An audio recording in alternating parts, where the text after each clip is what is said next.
Jauh di dalam kota Vatikan, arsip tersembunyi, ritual rahasia, dan teknologi yang hilang menjaga misteri terbesar gereja. Hanya sedikit yang pernah melihat apa yang ada di balik tembok itu. Hingga sekarang, ini adalah jelajahi dunia. Dan kami akan mengungkapkan apa yang tidak pernah dimaksudkan untuk ditemukan. Arsip Rahasia Vatikan, dunia pengetahuan yang tersembunyi. Di antara banyak rahasia Vatikan, tidak ada yang lebih membangkitkan imajinasi publik selain Arsip Apostolik Vatikan. Awalnya didirikan oleh Paus Paulus Pimus pada awal abad ke-17, arsip ini dimaksudkan untuk memusatkan dan melindungi dokumen penting terkait pemerintahan Gereja Katolik dan interaksinya dengan dunia luar. Saat ini, arsip ini membentang sepanjang lebih dari 80 km erak, menyimpan lebih dari 35.000 volume yang mencakup lebih dari 12 abad sejarah. Akses ke arsip ini sangat dibatasi.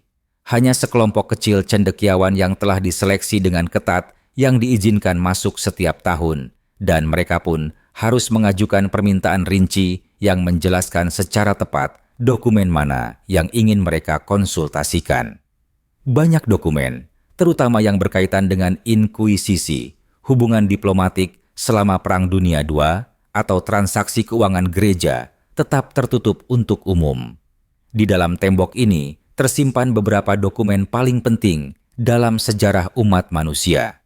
Surat dari Michelangelo yang meminta pembayaran untuk karyanya di Kapel Sistina, dekret resmi yang mengucilkan Martin Luther, dan transkrip sidang Galileo Galilei. Di luar harta karun yang sudah dikenal ini, banyak catatan lain dikabarkan ada.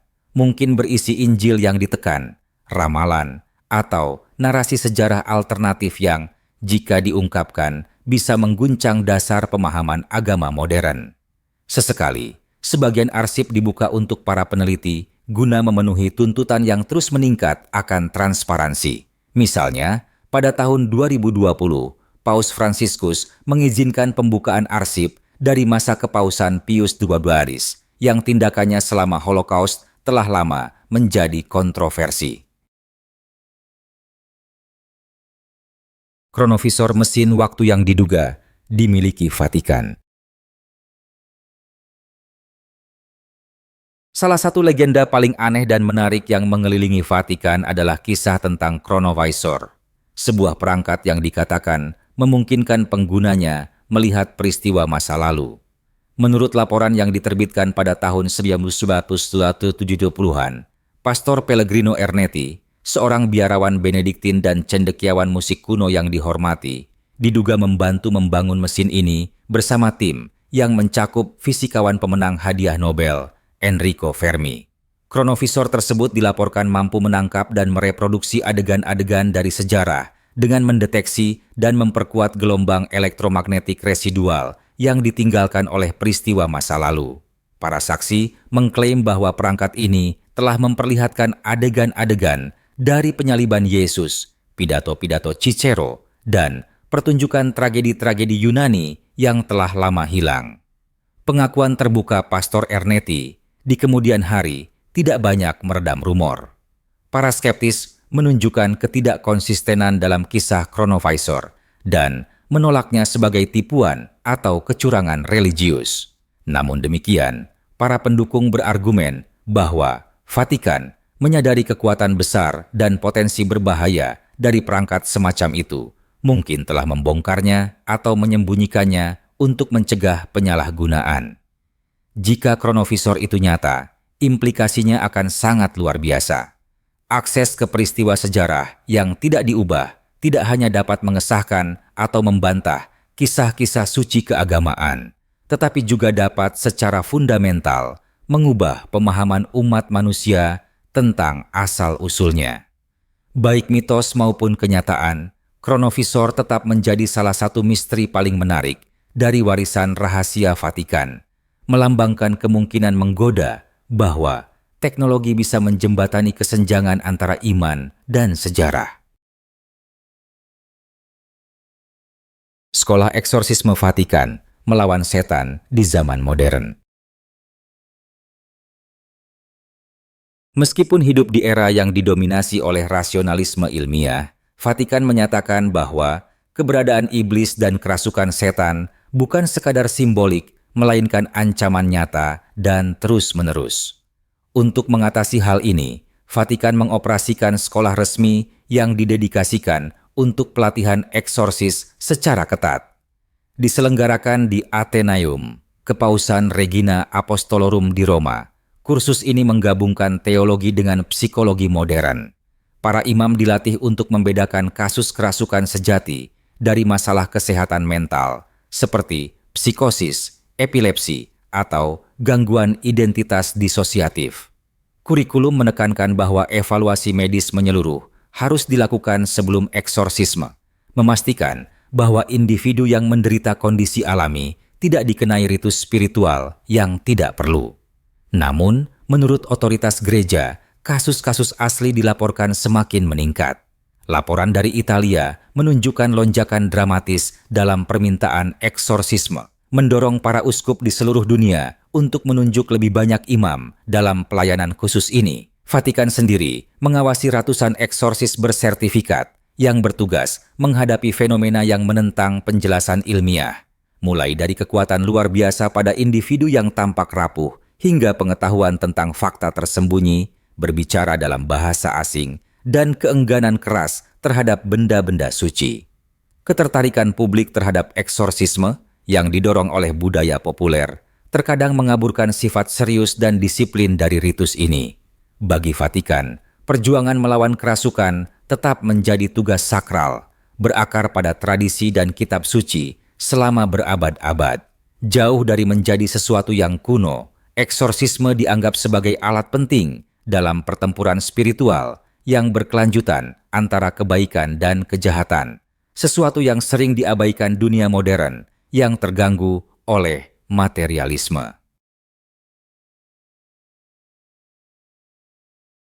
Sisi gelap keuangan Vatikan, mafia, skandal, dan konspirasi. Citra Vatikan sebagai mercusuar otoritas moral seringkali dirusak oleh sejarah keuangannya yang rumit dan penuh skandal.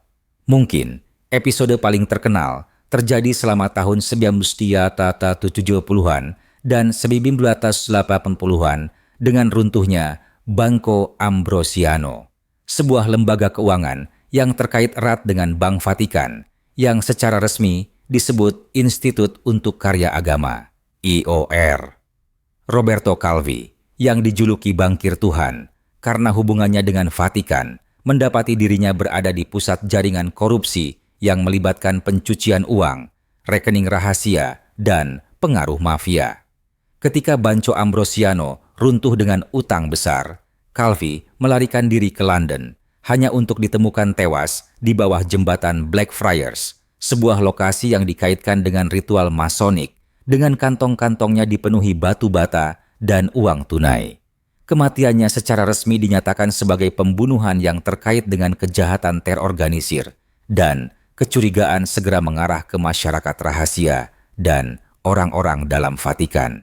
Menambah intrik tersebut adalah kematian Paus Yohanes Paulus Penemta yang tiba-tiba dan tak terduga hanya 33 hari setelah masa kepausannya. Dikenal karena kerendahan hatinya dan diduga berniat mereformasi keuangan Vatikan, kepergiannya memicu teori konspirasi yang menyatakan bahwa ia telah dibungkam untuk melindungi kepentingan yang sudah mengakar. Saat ini, meskipun berbagai reformasi untuk meningkatkan transparansi telah dilakukan, banyak yang percaya bahwa urusan keuangan Vatikan tetap diselimuti oleh ketidakjelasan. Warisan Banco Ambrosiano menjadi pengingat yang nyata bahwa bahkan lembaga suci pun rentan terhadap korupsi duniawi, keserakahan, dan arus bawah kekuasaan global yang gelap. Mitos Paus Joan, seorang wanita di takhta kepausan.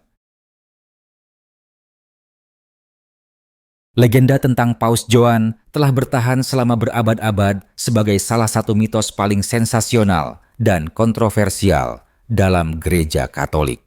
Menurut kronik abad pertengahan, seorang wanita yang menyamar sebagai pria berhasil naik pangkat dalam hierarki gereja dan akhirnya terpilih sebagai paus pada abad ke-9 dengan nama Yohanes WIA. Penipuannya diduga tidak terdeteksi selama bertahun-tahun hingga ia melahirkan saat prosesi antara Koloseum dan Basilika Santo Petrus, sehingga mengungkap identitasnya secara dramatis. Dalam beberapa versi, kerumunan yang terkejut segera mengeksekusinya di tempat. Dalam versi lain, ia diam-diam dihapus dari sejarah. Vatikan secara konsisten menyangkal keberadaan Paus Joan, menyebut kisah tersebut sebagai propaganda anti-Katolik. Sebagian besar sejarawan modern setuju, mencatat bahwa catatan dari periode tersebut sangat sedikit, dan legenda ini pertama kali muncul dalam teks-teks satir pada abad ke-13. Namun, cerita ini meninggalkan jejak yang bertahan lama. Sering disebutkan bahwa sebuah kursi upacara khusus dengan lubang, disebut sedia stercoraria, digunakan dalam instalasi kepausan untuk memverifikasi jenis kelamin paus, meskipun bukti praktik ini masih diperdebatkan. Baik sebagai fakta sejarah maupun legenda yang terus hidup, Paus Joan melambangkan ketegangan abadi antara gender, otoritas, dan tradisi keagamaan, tema-tema yang tetap relevan hingga hari ini. Konklav rahasia memilih paus baru. Konklav berasal dari bahasa Latin cumclave, dengan kunci, merupakan salah satu proses pemilihan paling kuno dan paling rahasia di dunia. Setelah kematian atau pengunduran diri seorang paus, Dewan Kardinal berkumpul di Kapel Sistina, dikunci dari dunia luar untuk memastikan bimbingan ilahi, bukan pengaruh politik yang menentukan keputusan mereka. Proses ini dipenuhi dengan ritual yang berusia berabad-abad. Para kardinal bersumpah dengan janji kerahasiaan yang khidmat, dan semua komunikasi eksternal diputus. Tidak ada telepon, tidak ada internet, tidak ada pengunjung. Surat suara diberikan, dihitung, dan dibakar setelah setiap sesi pemungutan suara.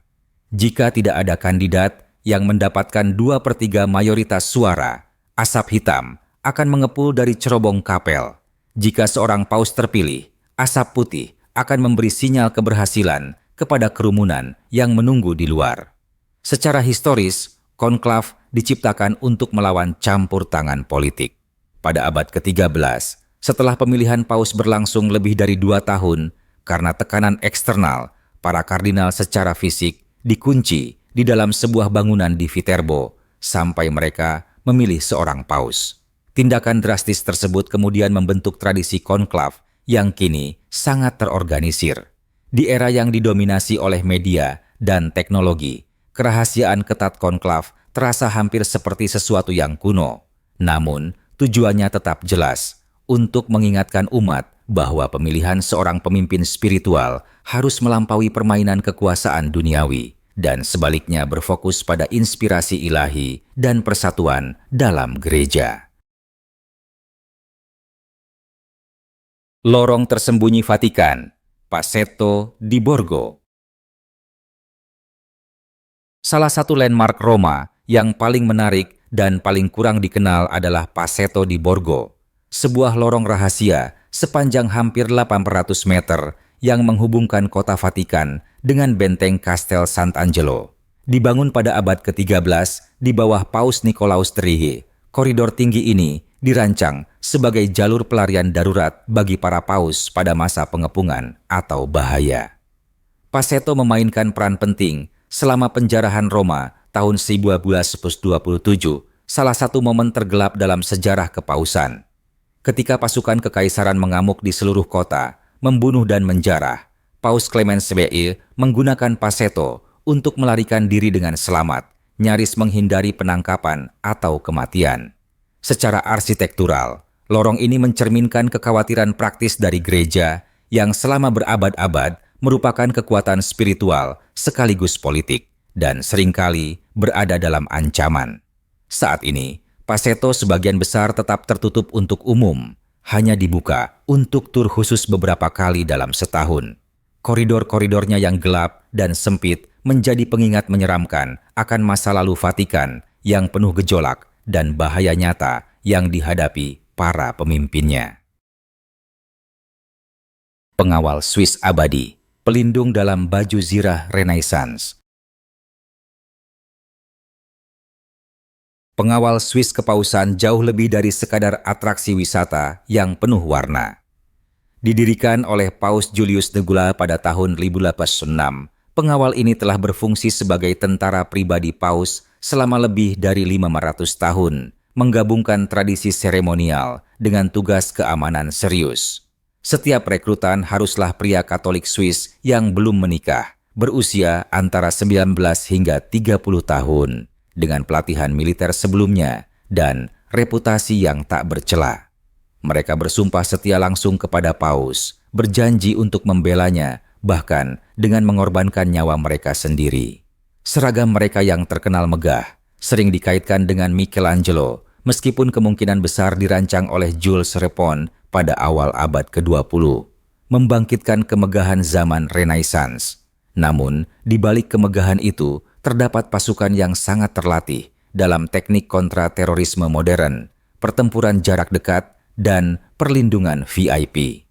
Momen pengorbanan terbesar pengawal Swiss terjadi selama penjarahan Roma tahun 1227, ketika 147 dari 1809 penjaga tewas saat membela pelarian Paus Clemens Lebam. Kehadiran mereka yang berlanjut hingga hari ini melambangkan kesetiaan yang tak tergoyahkan, keberanian, dan perpaduan unik antara tradisi suci dan kesiapan militer yang mendefinisikan Kota Vatikan. Kehidupan di dalam Kota Vatikan, dunia yang terpisah. Kota Vatikan adalah negara berdaulat yang tidak seperti negara lainnya, beroperasi di bawah kerangka hukum, ekonomi, dan sosialnya yang unik. Dengan luas hanya 44 hektar dan populasi sekitar 800 orang, ini adalah negara terkecil di dunia, baik dari segi ukuran maupun jumlah penduduk. Penduduknya mencakup para pejabat tinggi gereja, anggota pengawal Swiss, staf administrasi, dan beberapa pekerja awam. Kewarganegaraan secara ketat terkait dengan pelayanan kepada takhta suci dan biasanya dicabut ketika masa kerja berakhir.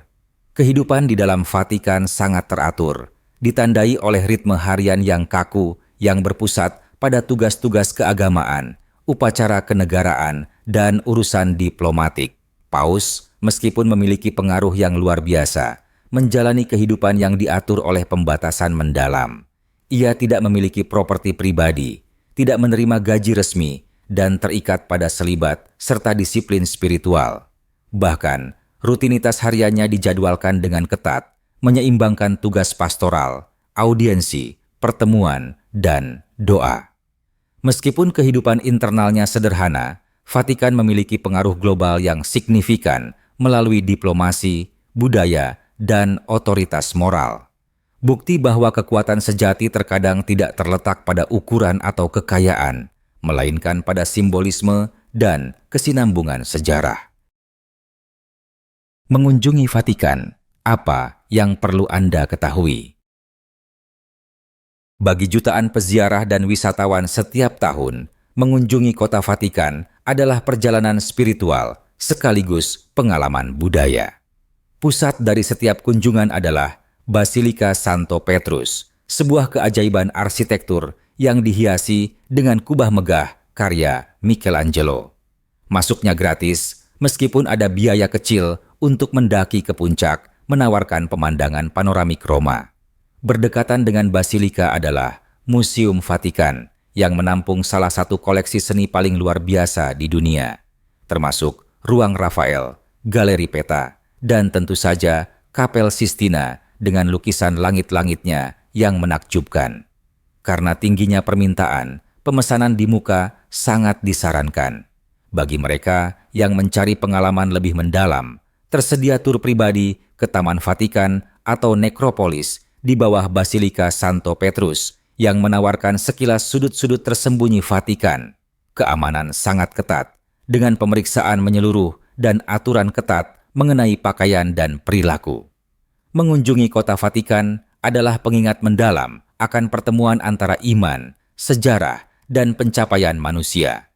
sebuah perjalanan ke salah satu negara teokrasi sejati terakhir di dunia, kaya akan misteri dan tradisi.